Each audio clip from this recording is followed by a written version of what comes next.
Welcome to another episode of the CPG Guys podcast.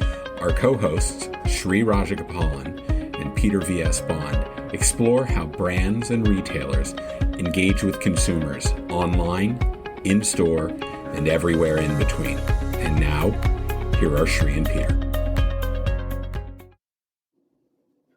Hey, welcome to this episode of the CPG Guys podcast. I'm, of course, Sri, one of the aforementioned CPG guys, just back from the Grammys in Vegas, where I was actually doing store tours, not walking a red carpet, and the rest of the fam was. I got to be the Uber driver for the night ride back to Los Angeles.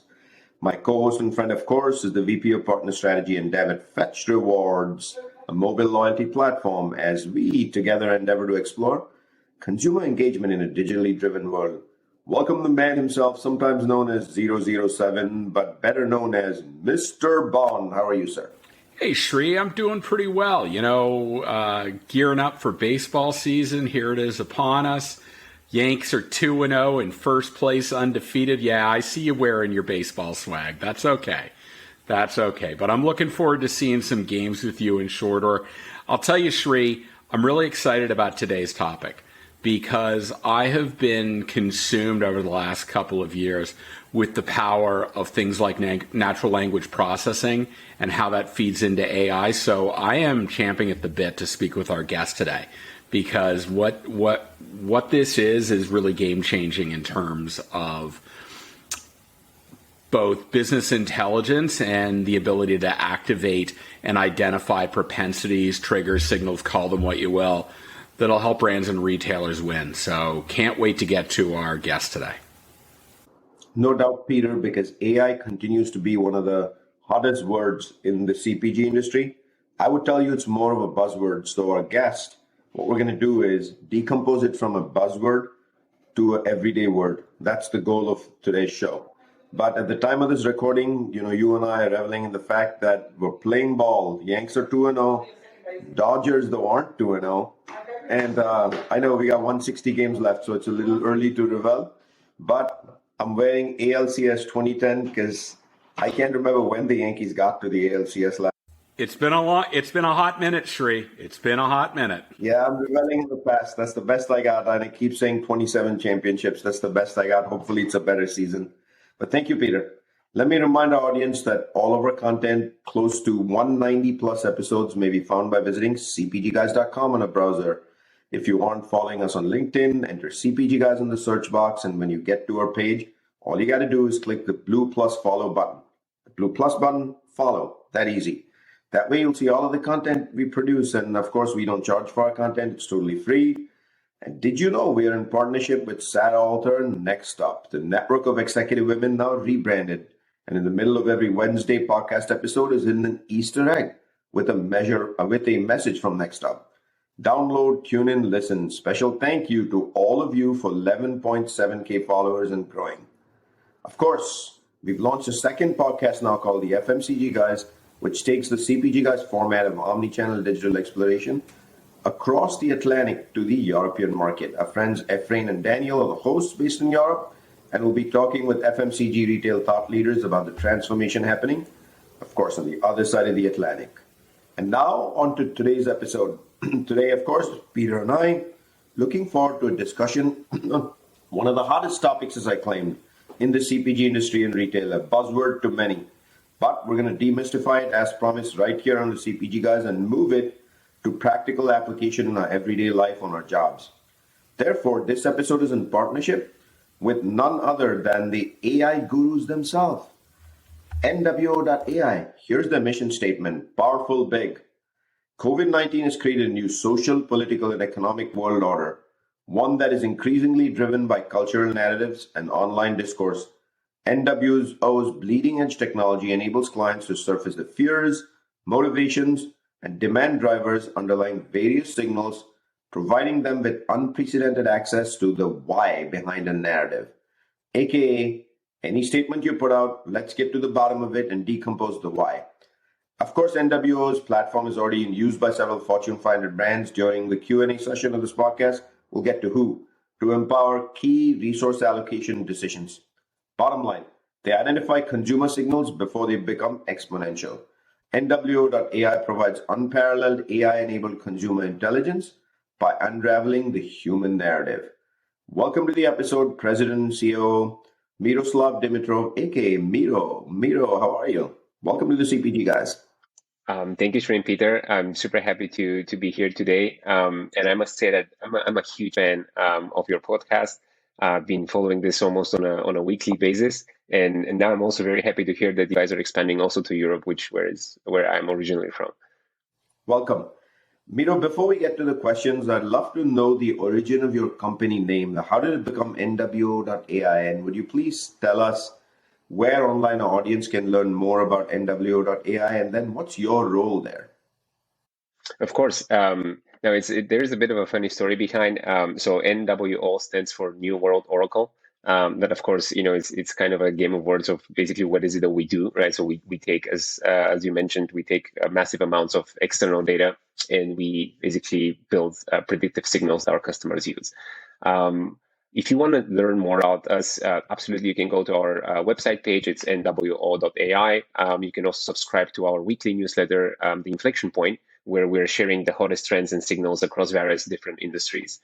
Just go to the website, scroll all the way to the bottom, and then click subscribe. Of course, you can also follow us on LinkedIn. Miro, thank you so much for that. We will, of course, include hyperlinks to your LinkedIn page, the NWO.ai site, and LinkedIn pages in our digital episode liner notes for those looking. Let's jump right in, Miro, and I'm going to go with the first one, and it's about your career. So I looked up your career. I trolled you on LinkedIn, to be fair.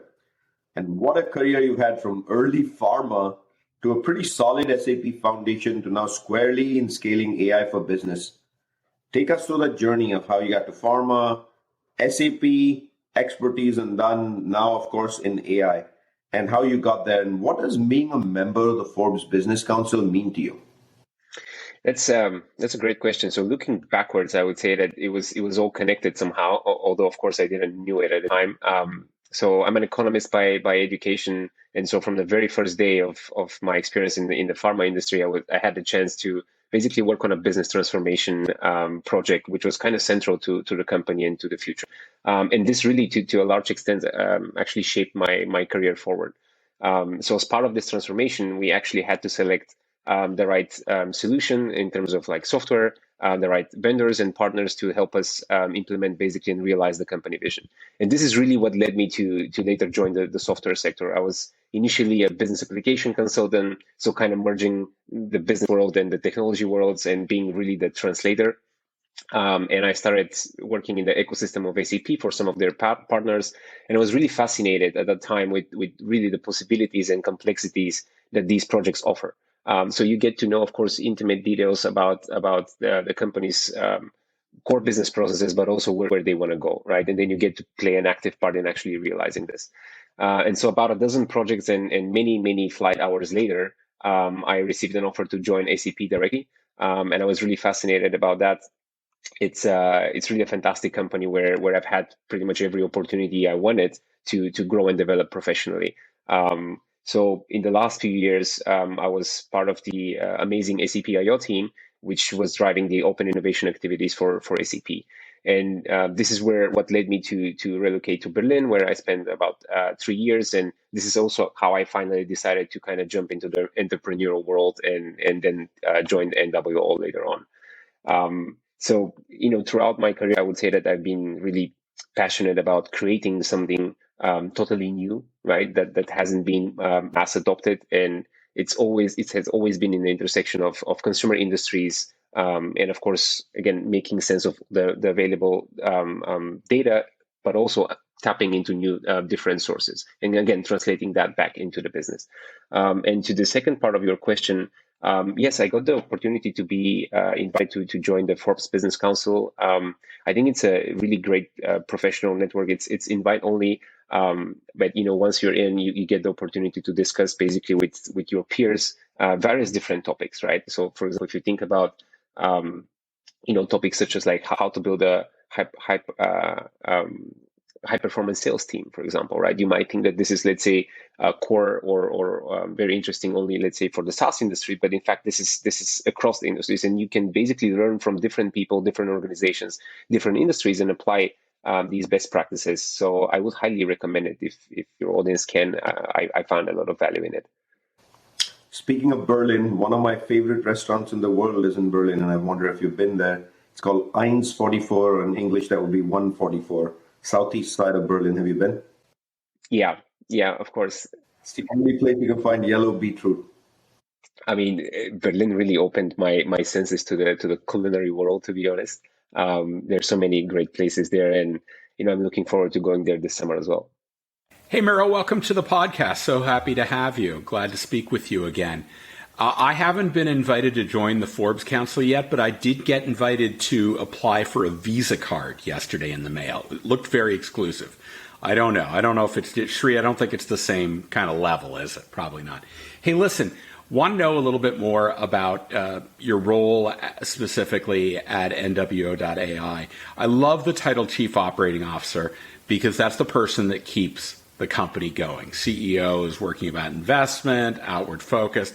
So I'd love to know, in your role, what is it that you task yourself with doing every day? How do you build partnerships internally with different departments? And even how do you work externally, clients or other capabilities companies that fold into what you're trying to offer your clients? I work with all teams in our company, as you mentioned, right? So basically, the role kind of encompasses, you being aware of pretty much everything that is happening. Of course, solving problems, empowering your team. I'm right now focused on building our sales, marketing, and customer success teams, as well as, of course, working closely with our tech and data teams on our product roadmap. So this is kind of it's I would say very, very vast, right? This is where I spend most of my time, and of course, speaking with customers, understanding better how we can serve them. What are the challenges that they're facing when it comes to, again, incorporating these type of signals into their business. On the partnership side, we are partnering with pretty much large enterprise software vendors and various data providers, given the product and solution focus that we have. To give you an example, we're an industry cloud partner for SAP, specifically for the CPG industry, but also for banking and insurance. And generally, I would say that's we're vendor agnostic, and we can connect with pretty much any data warehouse or business applications that our clients are using. And again, on the partnership side, this is where most of my time is spent, really identifying, okay, which are the right partners for us, but of course, at the intersection of, okay, what kind of applications and software are our customers mostly using, right? So this is what I'm kind of doing in my day-to-day. Miroslav, when you say identifying applications that your clients are using, how do you go about that process? I mean, to be honest, I use a lot of the knowledge that I already have from my previous jobs and experience, right? So, for example, if you're thinking about, again, incorporating any type of data into your business, right? There are various different ways, but if you really want to do it right, you first want to understand, or I first like to understand, like what is the data architecture of the company. For example, have you already connected your, for example, CRM and sales systems and ERP systems into a data warehouse, right? Where you can easily pull information. And should we connect to the data warehouse directly and then augment this data, or are you in the beginning of your journey where you're like, okay, look, I have a lot of data, but it's not connected really, so it's better for me to start, let's say, using it as a more of an end user directly, your platform, and only then I will think about connecting this into the business application. So I think this is really the kind of the start, like the fundamental question that we always ask. Miroslav, I've always felt that, that if people really did what you just said, which is look across the data spectrums that they use on a day-to-day basis, just across the entire enterprise, whether it be supply chain, sales, marketing, finance, everybody's using, while many of those data sets are an intersection, many are not. But if a company looks at all those data sets, it's mind-boggling what AI can do for them to bring those things together, to have one unanimous data set that people make decisions out of. So let's get into what we promised for our audience today, which is, today AI is still largely a buzzword for most senior executives. They look at AI and they look at IT to be the leaders to decompose what that word means. Whereas AI should be in our everyday lives automatically as a capability, not necessarily as a tool or anything of that sort. So decompose for us, Miro, what is AI? How does it apply to the CPG industry? And any examples that are top of mind for you? Yeah, I think of course, there are so many possibilities and of course challenges that you need to overcome. But I probably would like to start with a couple of examples, which I think you would also find very, very interesting, right? So if you think about, you mentioned, okay, you would like to analyze sales and marketing data, right? So the very first example that comes to mind is, okay, if you're a retailer, right? Or even if you're a CPG brand, right? Using AI to analyze your historical sales data would give you a lot of it will give you better ability to forecast and predict on shelf availability, right? So that's kind of the first example, and from there are plenty of companies who are working on, for example, helping you answer which product should be on which shelf where, right? So that's kind of the first thing, right? We're talking about massive amounts of data. You just can't crunch anymore manually, right? And we're talking both in store and online, right? So this is applicable across the board. Then another example could be that if you're again a CPG now, you can use AI to actually improve your overall demand forecasting, again, by being able to connect different disparate data sources, right, and applying advanced algorithms on top of that. Or if you are thinking about, okay, what kind of products should I be positioning to my retailer, right, or to the retail partners? This is again something, let's say, more standard now in the industry. It's called intelligent product recommendations. Like big companies are trying to develop this in-house. There are many like tier 2, tier 3 who are forced, looking for off-the-shelf solutions. But essentially, all of these applications are really being powered by machine learning and AI, right? So that's really the key differentiator in this. And I think there is so much potential in that field. And I think you're absolutely right. Right now, there are very few companies that I would say really utilize the vast information available to its fullest, right? Which I think, first of all, it's an amazing opportunity. And then, to go to the second piece of it, we were just now sharing examples of the data that kind of resides within your company walls, right? We haven't even touched upon everything else that you can actually use to go to the next level. Miro, before Peter gets to the next question, there's one thing that came to top of mind as you were speaking, which is logically, I would think Wall Street, they would be one of the biggest beneficiaries as they analyze companies. I don't know if you know the answer to the question, Miro, but I thought I'll throw it out there. Why is this not like a routine word at Wall Street? Why do they not use AI across the board for this purpose? Sri, I'm happy you asked that, because in fact that's one of the inspirations of the creation of this company, right? So two of our founders, they were actually working in hedge funds. So this is how the idea came, right? Because most of the hedge funds, the really good ones, they're using alternative data sources for the last decade, right? Like from literally scraping your company hiring job postings, and like literally what you write in these job postings to understand, okay, where is actually the company going, right? So if you all of a sudden try to hire like 10 NLP engineers, for example, you maybe are developing a knowledge graph, right? So this gives a lot of information to funds like these, right, to identify long-short strategies. So they are using this. And basically the mission of our company is to give the same level of intelligence to brands and CPG companies. Let's get to the core value proposition that NWO is offering to the marketplace. My background is in managing vast amounts of big data, primarily human-generated data, and that comes with a need for real expertise, because there's a lot of data that can be generated, but what I hear you talking about in terms of signals is about signals that matter more than just any signal, because there's a lot of things that I can see consumers doing, but understanding how those signals turn into propensity to take action is really where the power is. So why don't you walk us, with that in mind, why don't you walk us through kind of what are the major offerings that NWO has built with AI that's going to dramatically improve, particularly the operations of consumer packaged goods companies? Yeah, happy to do that.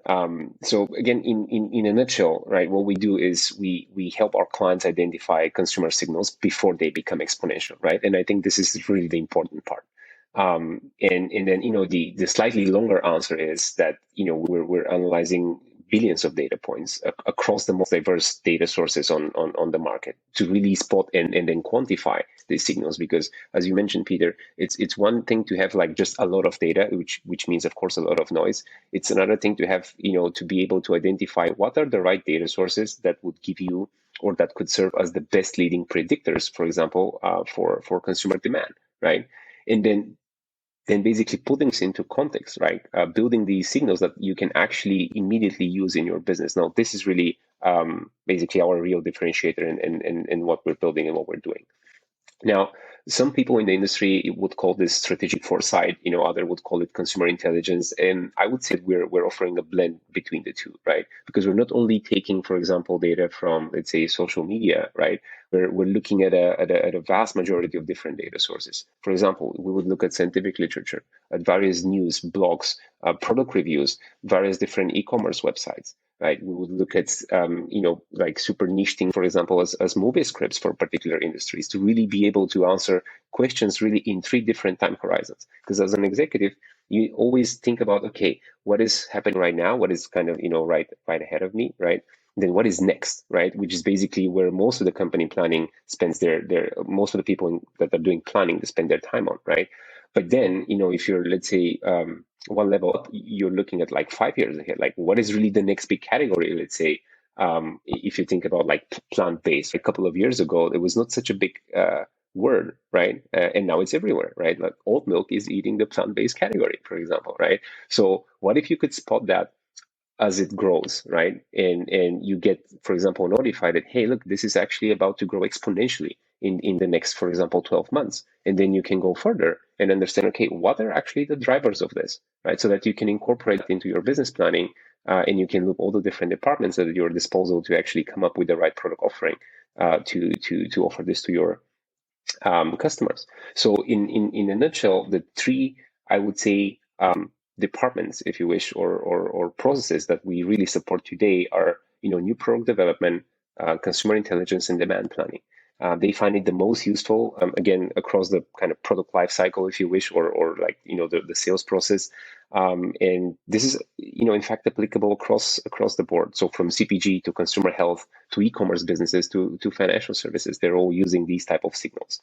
And again, I think the one common thread among all of the customers that we have and the discussions that we have had is that, this is all based on human narrative, as you mentioned. And the goal is, again, to see how consumer narrative is representative of interest and demand, and how is this translating? What is the lead and lag time between this translation? And of course, to be able to incorporate this before it hits the major headlines, right? Before it's common information that everyone knows and uses. A reminder to our audience that we're speaking to Miro himself, the CEO and president of NWO.ai, a leading AI-based intelligence company.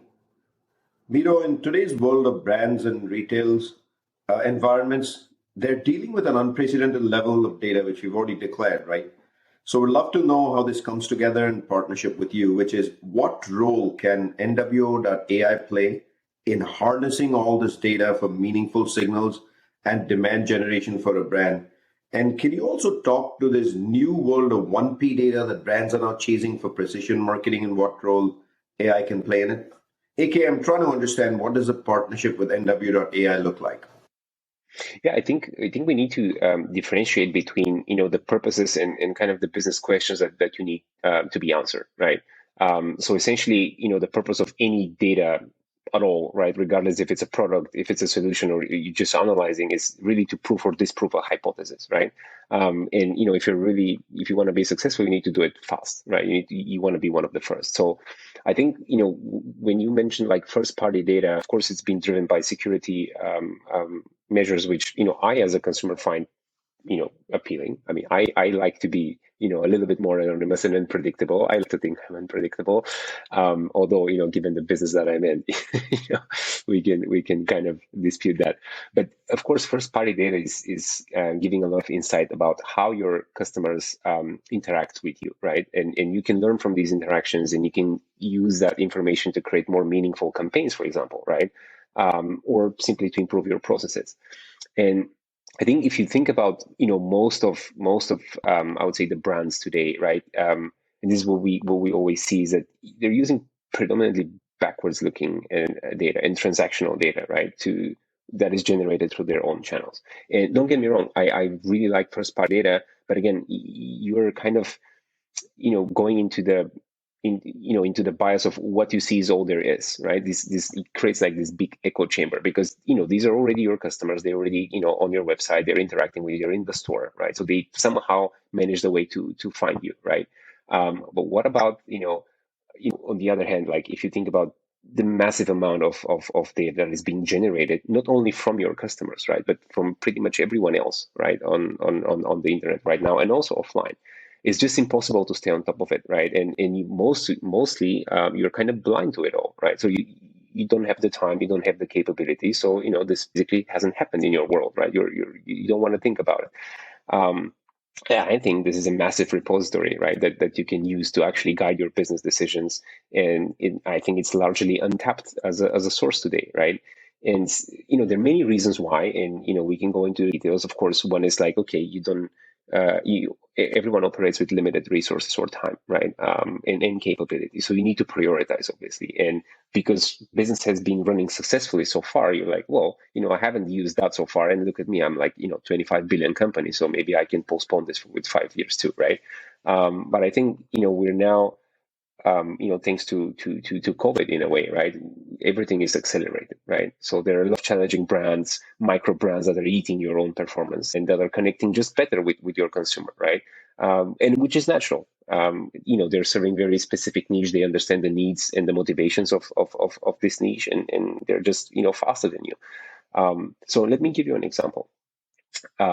Imagine all of this information being neatly organized and analyzed by AI, right? And you as a business executive, it's what it means to you is that, okay, it's turned into actionable metrics and intelligence that you can actually use, right? That speak to you without, the need for you to be a PhD in mathematics, right? And without the need for you to go back to IT and say, look, give me exactly this report. Because the thing is, at this point, you don't know what you're looking for, right? So you're looking at various different signals that you can connect based on your unique knowledge and industry experience that you can actually get and take this and move forward. So then the second piece is the speed and accuracy that you need, right, in your daily business to be able to do so. Now, if I can tell you, for example, that hard seltzer is going to have kind of a flimsy summer, right, and I can tell you right now, right, you'll be like, well, what does that mean? And for example, these are some of the things that we're quantifying and analyzing, and we can do that in about 60 seconds, right? Now, this gives you the knowledge, okay, these guys are saying that based on the data they have and based on the conversation that they analyzed, seltzer is going to kind of fade out as a trend, or at least be, not have like a higher peak compared to 2020 and 2021. Then I need to understand why, right? Is there a new brand? Is there something new? Is like a new darling on the market that everyone is talking about? And these are the things that we can address, right? But the thing is, you can't do these type of analysis fast today, right? Without the use of really, the AI that we've been talking. It's just so big, right? And the thing is, you need to do it very quickly, and you want to do it before you actually invest a lot of money and time into creating this massive market research analysis to share with your organization.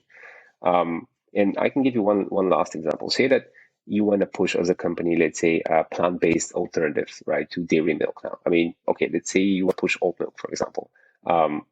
Wouldn't it be helpful for you to see how strong the consumer signal is across the various different channels, right? A unified score that will tell you, okay, you know what? We see a consumer seasonality in terms of their own demand, right? That is not based on how much you sold, right? That it's just based on like when they like to buy this and basically what are the drivers. And then you can see a projection for the next 12 months. And then drilling down, for example, that I can tell you, you know what? The demand for oat milk is actually being driven by pumpkin spice latte, right? Because Starbucks is pushing this, and not so much for the pistachio latte, for example, right? And I can give you perspective. So I think these type of analytics and analysis are kind of pretty rare right now on the market. I think really going forward, this is something that would really give an edge to many companies out there. And Peter, we got the best definition we have of why to use AI ever in the CPG guys, which is get answers to questions you didn't even know without having to be a mathematician and without having to go to IT to ask for every single report because it will auto-generate. What do you think, Peter? Well, I'm absolutely fascinated by this, Sri. As you know, I would be given my data background. So let's stay on this data theme. And you made reference to the fact that there are internal data sources, but there are also a lot of external data sources, right? Syndicated data, macroeconomic data, another one that you mentioned, which is product reviews or user generated content. All of these are they're just massive sources of data. And the big challenge is just, how do you make sense of all that with AI without having to boil the ocean so that a product manager can actually make coherent, thoughtful decisions with all this data? Because it's just, you're overloaded all the time. It just seems sometimes to be very overwhelming. It is, and what I see as a kind of best practice is, of course, to think in time horizons, right? So again, as we mentioned, like now next in you, and basically, you kind of box it in a way, right? You frame your questions better or problems that you want to address, and based on that, you basically choose the data sources or analysis that you want to use, right? So, for example, you mentioned the internal data, so I think that's a really good place to start when you're trying to understand, okay, what is your performance? What is your, for example, using a combination of own sales with syndicated data would give you, let's say, how much you sold from product A, what cost, where, and ultimately what is the share of wallets that you have currently, right? Which is great. But if you use this type of data to actually now help a brand manager or product manager say, well, what should I be developing next? Like you just can't, right? You can look at, okay, these are like my product portfolios. I can think about derivatives, right? But this will not tell you, hey, you know what? Customers actually are going, let's say now for soy milk, right? Instead of milk, right? It will not answer that. And sometimes, as you mentioned, Peter, it's just you have so much to do, right? And there is so little time, and we all know this, that you have this question that you always ask, like, you know what? If I only had a little bit more time, I would have done this, or I would have predicted this, or I would have seen this, but you don't, right? And this is basically again why most of the companies are turning to AI. If you kind of really dissect this in the way, it's like you're giving time back to people, right? Essential time that you can use. And now to go back on the data question, like internal versus external, like when to use what, I would say again, if you're thinking about like horizons, like next and new, right? Which you can argue depending on your organization what next is like. Is it like 1 to 3 years? Is it 3 to 5? And what is new? But if you think about in these two, let's say, time segments, then again you need to use totally different data sources, right? So if you're looking at what is, let's say, going to come in the next, let's say, 5 to 10 years, you probably should be looking at scientific literature, any type of fringe sources, right? You should be looking at VC investments, for example, right? What are they investing in? Is it, let's say, I don't know, some new biochemical, whatever, right? That will bring the change. And you need to basically measure this, right? And right now there is just no one place where you can combine all of these, right, to produce actually a signal to actually tell you, okay, you know what, this is actually heating up. I should start looking at this more carefully. And for me personally, and for what we do, the second and third or next and new categories are super interesting, right? And I think again, it's critical if you want to bring a new product to the market to incorporate like the voice of the consumer, right? Which allows you from one hand side to basically better satisfy their needs that are kind of expressed, but also allows you to actually meet needs that they haven't clearly expressed to you yet, right? And this is where I think you can use, the vast pool of external data sources that are available, but as we mentioned already, very complex to gather, analyze, and put into context, right? To kind and to arrive to these type of insights. So Miro, now comes the ultimate question for you, which is, there are many AI providers in this industry. A lot of what you discussed, many providers are also talking about it, right? So I really want you to think about, why should somebody specifically come to NWO.ai versus anybody else? And even if they came, one of the biggest challenges of an enterprise is democratizing the issue of data across an enterprise, right? What advice would you give for them? And then why should they come to you? So we basically started from the very beginning to build a product in a very different way, right? So I would say that the biggest advantage that we have, or two of the biggest advantages that we have is, first of all, we're one of the very few players on the market that are actually producing, again, actionable signals that are forward-looking in nature, right? So that you actually get a 12-month forecast of what is the likely possible future for this specific signal or trend, right? So that's one. And then the second thing is we are actually analyzing all the data ourselves, right? Which is the second biggest, I would say, differentiator, because now you basically, you strip away the need for any company to implement this over 12 months, hire a bunch of consultants, test it, maintain it, and then, people leave, and then, what happens with these projects, right? So basically, our value prop is super simple. We're like, if you start working with us, or if you want to work with us, you can literally start tomorrow, right? You can start as a business user tomorrow. You can use and test these signals tomorrow, right? And then the second step is, okay, let's now integrate this into your data warehouse, into your business process in a more automated way, right? So, if I could bring it down to two sentences or two main points, I think those would be it. And for the second part of the question, which is the data democratization, I think this is super important, right? I believe making as a leader now, as someone who is also building a company, I believe making informed decision is not reserved only for the for the C-level or for the for the management at any organization, right? It's not just the top. You want to empower people to make better and faster decisions, right? And not make them wait for like 4 weeks until something is ready for for delivery, or kind of put their a frame around them, basically saying, okay, you can only ask these type of questions, and this is like the predefined report for you, and this is what you get, and that's it, right? Go figure. And I think especially when it comes to data that is, let's say, a little bit more exotic, right? That we don't have like a history of analyzing external events for like 200 years, right? I think this is, again, very, very difficult because there is no standard, right? There is just like, if you think about sales, for example, there are, a bunch of metrics that the entire industry, the entire world has been using, but they're like unified, right? So everyone you'll be looking at, these different sales metrics. You can compare these with your peers, and you understand immediately where you are, but everyone speaks the same language. Well, it's not like this when it comes to, for example, human narrative, right? So you might look at the data and an analysis, and you take decision A, and I look at the same thing and I take decision B, right? So there's just not like this 1 or 0 where you could say, well, this is the right answer, or that's the right answer, right? Which inherently makes this type of democratization of this type of data very, very difficult, right? Because at the end, you also don't want to confuse people like by giving them access to this. But I personally think that going forward, thanks to technology, more and more people in the organization should and will have access, right, to these type of insights. And I think that's the right way to go, because in the end of the day, who's to say where's the next great idea within the company will come from, right? And I think, kind of equipping people with these type of, with more information that is, again, you don't need to have a PhD in mathematics to use, right? Something that speaks to you, that is relevant to your business.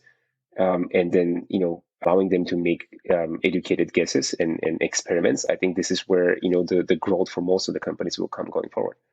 Fantastic, Miro. That's a wrap for this episode of decomposing AI into meaningful business applications. So let me remind our audience to check out our partner podcast, Across the Oceans, the Atlantic, FMCG Guys with Daniel and Efrain. How you can find out, all you got to do is go to cpgguys.com and click on the link that says FMCG Guys. And I, of course, now want to also take a minute to remind our audience that this show is shaped by you. How you shape the shows, you tell us what topics to discuss. AI was definitely one of them that keeps repeating itself, and hence we did this partnership with Miro and NWO.ai. Miro explained why you should talk to them so you can decompose AI for meaningful business decisions, not in the hands of a few, not for IT and not just for executives, but the democratization of actual data from scratch and how it can be used and why, specifically NWO.ai. 190 episodes later, I'll tell you guys, Peter and I are thankful for the 11.7K followers that we have on LinkedIn and how you reach out to us. One way you can continue to shape the show is go to ratethispodcast.com/CPGguys. Leave us a rating, tell us how we're doing, leave us a review, and tell us what changes you like or whether you like the show. Miro, I want to thank you for taking time today and decomposing AI with deep patience. and trying to connect it back to everyday business. Of course, all your stuff will be in the and your LinkedIn profile in the digital liner notes of this podcast. But thank you, Miro. Thank you, Sri and Peter, for having me. It was really great talking with you, and happy to be part of the CPG guys. Mr. Peter, what do you think? AI.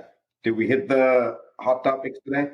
Let me first start by thanking Miro for joining us today on the CPG Guys podcast. As you mentioned, he's been a loyal follower of the podcast for quite some time now. And I think you agree with me, Sri, there's nothing we like more than people who are enthusiastic about learning, because ultimately they make the best guests. What resonated with me from this conversation is really the need to democratize data so that the power of its applications are not concentrated with a few technical analysts, but that it can have dramatic impact upon the work for as many people as possible in an organization. And what I heard Miro saying is in order to do that, you need to be able to process big data at scale, but without always boiling the ocean. And additionally, don't use data exclusively to look back. Use data to identify signals that are emerging before they scale so that you can seize the opportunity potential and drive what I would call an unfair share of the spoils coming out of that. That is where I believe AI's power really lies. And that's what I liked about the conversation today. Sri? Yeah, I'm thrilled we're covering AI more and more and more because it is a massive unlock for companies to kind of watch signals early on, as Miro said right up top, as well as get into the depths of how to decompose their results and try to pick up factors that they erstwhile wouldn't have known. That's the power of artificial intelligence and ML, and that's what this episode was about. So I want to thank you, Peter, for doing this week over week with me. 25 years knowing you, it's been a pleasure as we now approach up 200 episodes of the CPG Guys. For our audience, we will catch you soon on another episode of the CPG Guys.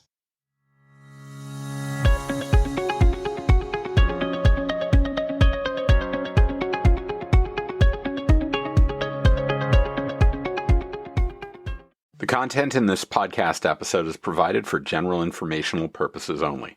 By listening to our episode, you understand that no information contained in this episode should be construed as advice from CPG Guys LLC or the individual author, hosts, or guests, nor is it intended to be a substitute for research on any subject matter. Reference to any specific product or entity does not constitute an endorsement or recommendation by CPG Guys LLC. The views expressed by guests are their own, and their appearance on the program does not imply an endorsement of them or any entity they represent. The views expressed by CPG Guys LLC do not represent the views of their employers or the entity they represent. CPG Guys LLC expressly disclaims any and all liability or responsibility for any direct, indirect, incidental, special, consequential, or other damages arising out of any individual's use of, reference to, or inability to use this podcast or the information we present in this podcast.